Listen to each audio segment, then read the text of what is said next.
नमस्कार, आप news foundation देख रहे हैं। मैं हूं आपके साथ वंदना। मोदी के खिलाफ जदयू और कांग्रेस एक तरफ सड़क पर है तो दूसरी तरफ आरजेडी प्रदेश कार्यालय में ताला लटका हुआ है। जिस तरह से आरजेडी की ओर से ट्वीट कर नए संसद भवन का तुलना जो है ताबूत से किया गया और भारी बवाल के बाद अब आरजेडी शांत पड़ गया है। देखिए किस तरह से यहाँ ताला लटका हुआ है। बता दें कि नए संसद भवन का विरोध 21 विरोधियों के द्वारा जो है वह किया गया, जहां नए संसद भवन के उद्घाटन में शरीक भी नहीं हुए। वहीं आरजेडी प्रदेश कार्यालय की ये तस्वीर देखिए किस तरह से ताला लटका हुआ है। वहीं आरजेडी जो है सुबह सुबह ट्वीट कर जो है पूरे माहौल को कहीं ना कहीं सियासत को एक तरफ से कहा जाए कि गर्माहट ला दिया और अब जो है वह ठंड शांत पड़ गया है। वहीं जदयू में अनशन पर जो है नेता वह बैठे हुए हैं।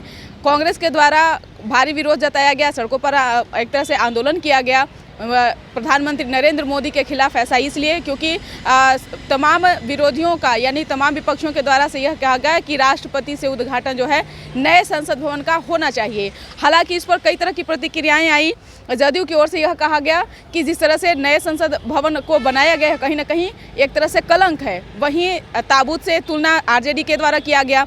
कांग्रेस के द्वारा लगातार यह मांग उठती रही कि जो राष्ट्रपति हैं वह अति पिछड़ों से आती हैं, इसीलिए जो है नए संसद भवन का उद्घाटन उनके द्वारा नहीं किया गया। यानी कि तमाम विपक्षियों के द्वारा तमाम तरह की चीज़ें जो है वह बयां किया गया।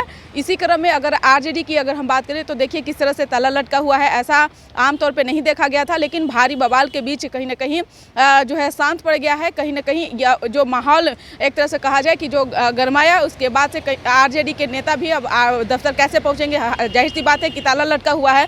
लेकिन जवाब इसका कौन देगा? ताबूत की तुलना जिस तरह से नए संसद भवन की गई, बीजेपी के नेताओं ने कहा कि 2024 और 25 के चुनाव में वही हश्र होगा और उसी ताबूत में आरजेडी और जो महागठबंधन की सरकार है उसको उसमें दफन किया जाएगा।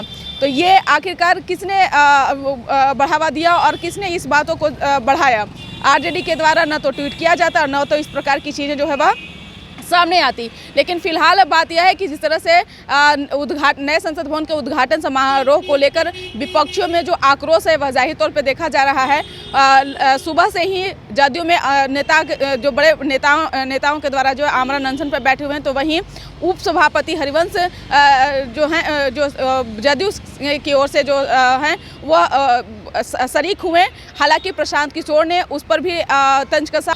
प्रशांत किशोर ने जिस तरह से हरिवंश जी को लेकर के जो बातें कही, तो कहीं ना कहीं उनका यही कहना है कि उनके माध्यम से जदयू और बीजेपी जो है आपस में कनेक्ट है। यानी कि भले ही आमतौर पर लोगों को यह देखने में लगे कि जदयू और बीजेपी में खटास है, लेकिन ऐसा कुछ भी नहीं है। एक जो स्तंभ है, एक जो पिलर है, अभी भी वो मौजूद है जो कि आपस में एक दूसरे को जोड़ सकती है। हालांकि ये बातें अब यह भी उठ रही है कि क्या आगे आने वाले समय में एकजुट हो सकते हैं। तो ऐसा बीजेपी के नेताओं के द्वारा अभी तक कुछ प्रतिक्रियाएं नहीं दी गई है। लोग बसते नजर आ रहे हैं। वहीं जदयू की ओर से भी नेता जो है वह भी बसते नजर आ रहे हैं। ऐसे में आरजेडी की अगर बात किया जाए तो आरजेडी प्रदेश कार्यालय में जो है वह शांति का माहौल देखा जा रहा है। दोनों गेटों के पर जो है वह ताला जड़ा हुआ है।